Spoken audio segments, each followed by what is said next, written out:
আচ্ছা, কখনো কি মনে হয়েছে কেন কিছু মানুষ খুব সহজে ধনী হয়ে যায় আর অন্যরা সারা জীবন শুধু স্ট্রাগলই করে যায়?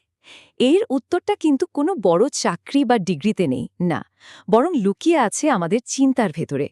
চলুন আজ রবার্ট কিওসাকির রিচ ড্যাড পুয়ার ড্যাড বইটার একদম শুরু থেকে সেই মানসিকতার শক্তিটাকেই একটু বোঝার চেষ্টা করি। এই বইটার মূল ভিত্তিই হল লেখকের জীবনে দুজন বাবার উপস্থিতি। ভাবুন তো, একজনের কাছ থেকে তিনি শিখছেন একজন ধনী মানুষের দৃষ্টিভঙ্গি, আর অন্যজনের কাছ থেকে শিখছেন একজন গরিব মানুষের দৃষ্টিভঙ্গি। এই যে দুটো একেবারে বিপরীত চিন্তাভাবনা, এদের সংঘর্ষ থেকে কিন্তু এই বইয়ের জন্ম। তো চলুন এই দুই বাবার জীবন আর তাদের দুই রকম পরিণতির কারণটা একটু খুঁজে দেখি। মজার ব্যাপার হলো, দুজনেই কিন্তু সফল ছিলেন, খুব পরিশ্রম করতেন আর আয়ও করতেন বেশ ভালো, কিন্তু তারপরেও তাদের জীবনের শেষটা ছিল একেবারে আলাদা। পার্থক্যটা একবার দেখুন, অবাক করার মতো। লেখকের নিজের বাবা মানে পুয়ার ড্যাড ছিলেন অসম্ভব শিক্ষিত, স্ট্যানফোর্ড, শিকাগোর মতো জায়গা থেকে পিএইচডি করা, অথচ মারা যাওয়ার সময় তিনি রেখে গেলেন কিছু দেনা। আর অন্যদিকে তার বন্ধুর বাবা মানে রিচ ড্যাড, তিনি ক্লাস 8ও পাশ করেননি, কিন্তু হাওয়াইয়ের সবচেয়ে ধনী মানুষদের একজন হয়ে উঠলেন। কিভাবে এটা সম্ভব? এত পড়াশুনো করেও একজন দেনা রেখে যান, আর অন্যজন প্রায় কিছুই না পড়েও এত ধনী হন। রহস্যটা আসলে কোথায়? আসলে তাদের এই দুই রকম পরিণতির মূল কারণটা ছিল তাদের মাইন্ডসেট বা মানসিকতা। টাকা, কাজ, জীবন সবকিছু নিয়ে তাদের দুজনে ভাবনা ছিল একেবারে দুই মেরুর। চলুন তাদের চিন্তা কিছু পার্থক্য ফটাফট দেখে নিই। যেমন ধরুন, টাকা নিয়ে তাদের ভাবনা। পোর ড্যাড বলতেন টাকার লোভই হল সব সমস্যার গোড়া, আর রিচ ড্যাড ঠিক তার উল্টোটা বলতেন, টাকার অভাবটাই হল সব সমস্যার গোড়া। ভাবুন তো, একই জিনিস নিয়ে কি বিশাল চিন্তার পার্থক্য। পড়াশোনা নিয়েও তাদের পরামর্শ ছিল একদম আলাদা।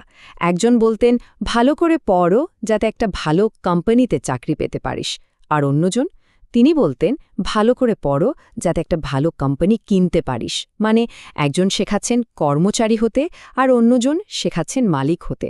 বাড়ি নিয়ে তাদের দুজনের ধারণা তো ছিল আকাশ পাতাল।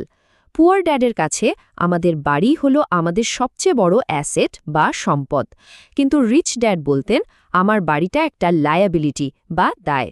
তার যুক্তিটা ছিল খুব সহজ, যা আপনার পকেটে টাকা ঢোকায় সেটা হলো অ্যাসেট, আর যা পকেট থেকে টাকা বের করে নেয় সেটা লায়াবিলিটি। বাড়ি যদি শুধু খরচই বাড়ায় তাহলে ওটা সম্পদ হলো কি করে? এমনকি রিস্ক বা ঝুঁকি নেওয়ার ব্যাপারেও তাদের ভাবনা ছিল ভিন্ন। পোর ড্যাডের কথা ছিল টাকা পয়সার ব্যাপারে একদম সেফ খেলবে, কোনো রিস্ক নেবে না। আর রিচ ড্যাড বলতেন রিস্ক থেকে পালাবে না, বরং রিস্ক ম্যানেজ করতে শেখো। রিচ ড্যাড আর একটা দারুণ জিনিস শিখিয়েছিলেন। তিনি বলতেন ব্রোক আর পুয়ার এক জিনিস না। ব্রোক মানে হলো সাময়িকভাবে পকেটে টাকা না থাকা, এটা যে কারোরই হতে পারে, কিন্তু পুয়ার বা গরিবই হলো একটা মাইন্ডসেট, একটা মানসিক অবস্থা যা মানুষকে সারা জীবনের জন্য আটকে রাখে। মানে একটা হলো পকেটের অবস্থা আর অন্যটা হলো মনের অবস্থা। লেখকের চিন্তাভাবনায় সবচেয়ে বড় একটা মোড় এনে দিয়েছিল একটা খুব সাধারণ কথা, একটা কথা যা এক বাবা সবসময় বলতেন আর অন্য বাবা বলতেই বারণ করে দিয়েছিলেন। কি সেই কথা? পোর ড্যাডের অভ্যাস ছিল কথায় কথায় বলা, এটা কেনার মতো সামর্থ্য আমার নেই। কিন্তু রিচ ড্যাড এই কথাটা শুনতেই পারতেন না। তিনি এর বদলে একটা প্রশ্ন করতে শিখিয়েছিলেন, যা চিন্তার মোড়ই ঘুরিয়ে দিত। পার্থক্যটা খুবই ছোট, কিন্তু এর প্রভাব অনেক গভীর। আমার সামর্থ্য নেই, এটা একটা স্টেটমেন্ট যা আপনার ভাবনার দরজাটা বন্ধ করে দেয়। কিন্তু কিভাবে আমি এটা কিনতে পারি, এটা একটা প্রশ্ন, আর এই প্রশ্নটাই আপনার মস্তিষ্ককে সচল করে দেয়, নতুন পথের সন্ধান দেয়। রিচ ড্যাডের মতে যখনই আমরা বলি আমার সামর্থ্য নেই, আমাদের ব্রেন তখন কাজ করা বন্ধ করে দেয়। এটা একরকম মেন্টাল লেজিনেস। কিন্তু যখনই আমরা প্রশ্ন করি কিভাবে এটা করা যায়, তখন আমাদের ব্রেন সমাধানের পথ খুঁজতে শুরু করে। এটা অনেকটা ব্রেনের জন্য একটা ওয়ার্কআউটের মতো। তো এই দুই রকম দর্শন চোখের সামনে দেখে লেখককে খুব কম বয়সে একটা সিদ্ধান্ত নিতে হয়েছিল, কোন পথে তিনি চলবেন। আর সেই ছোট্ট বয়সের সিদ্ধান্তটাই তার বাকি জীবনটা গড়ে দিয়েছিল। মাত্র ৯ বছর বয়সে। ভাবুন তো, ওইটুকু বয়সের লেখক ঠিক করে ফেললেন যে তিনি তার শিক্ষিত বাবার কথা শুনবেন না, বরং তার ধনী বাবার কাছ থেকে টাকা পয়সা আর জীবন নিয়ে শিখবেন। তিনি প্রথাগত ডিগ্রির বদলে বেছে নিয়েছিলেন ফিন্যান্সিয়াল এডুকেশন বা আর্থিক শিক্ষাকে। ঠিক যেন রবার্ট ফ্রস্টের সেই বিখ্যাত কবিতার লাইনটার মতো, তিনি সেই রাস্তাটা বেছে নিয়েছিলেন যে রাস্তায় বেশিরভাগ মানুষ হাঁটে না, আর লেখকের মতে ওই একটা সিদ্ধান্তই তার জীবনের সবকিছু বদলে দিয়েছিল। এখন প্রশ্ন হল, এই ব্যক্তিগত গল্পটা আমাদের জন্য কেন এত গুরুত্বপূর্ণ? কারণ এটা আসলে আরও অনেক বড় একটা সমস্যার দিকে আঙুল তোলে, আর সেটা হলো আমাদের শিক্ষা ব্যবস্থায় ফিন্যান্সিয়াল এডুকেশনের অভাব। বইটার একটা মূল কথা হলো, টাকা পয়সার ব্যাপারটা আমাদের স্কুলে শেখানো হয় না, শেখানো হয় বাড়িতে। কিন্তু একবার ভাবুন তো, বাবা মারাই যদি নিজেরাই এই ব্যাপারে না জানেন, তাহলে তারা তাদের ছেলেমেয়েদের কি শেখাবেন? সমস্যাটা তো শুরু হয় ঠিক এখানেই। দেখুন, স্কুল কলেজ আমাদের প্রফেশনাল স্কিল শেখায়, ডিগ্রি দেয়, কিন্তু টাকা ম্যানেজ করার স্কিলটা শেখায় না।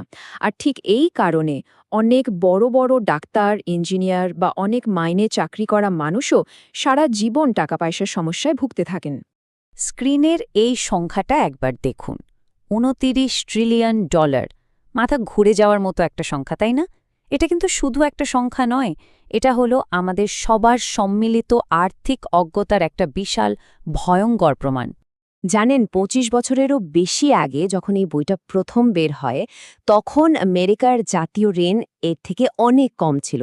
আর আজ সেটা কোথায় এসে দাঁড়িয়েছে? এর থেকেই বোঝা যায় যে ফিন্যান্সিয়াল এডুকেশনের অভাবের সমস্যাটা দিন দিন আরও গুরুতর হচ্ছে। তাহলে আসল শিক্ষাটা কি? শিক্ষাটা হলো, টাকা অবশ্যই একটা শক্তি, কিন্তু তার থেকেও অনেক বেশি শক্তিশালী হলো ফিন্যান্সিয়াল এডুকেশন বা আর্থিক শিক্ষা। কারণ টাকা তো আসে আবার চলেও যায়, কিন্তু জ্ঞানটা যদি থাকে, তাহলে আপনি যে কোনো পরিস্থিতিতেই সম্পদ তৈরি করতে পারবেন। শেষ পর্যন্ত সবটা এসে দাঁড়ায় একটা জায়গাতে, আমাদের চিন্তাভাবনাই আমাদের বাস্তবতাকে তৈরি করে। পুয়ার ড্যাডের চিন্তা তাকে একরকম জীবন দিয়েছে, আর রিচ ড্যাডের চিন্তা তাকে নিয়ে গেছে সম্পূর্ণ অন্য এক পথে। যেহেতু আমাদের চিন্তাই আমাদের জীবন গড়ে তোলে, তাহলে নিজেকে একবার প্রশ্ন করা যাক, টাকা নিয়ে আমার নিজের চিন্তাভাবনাটা আসলে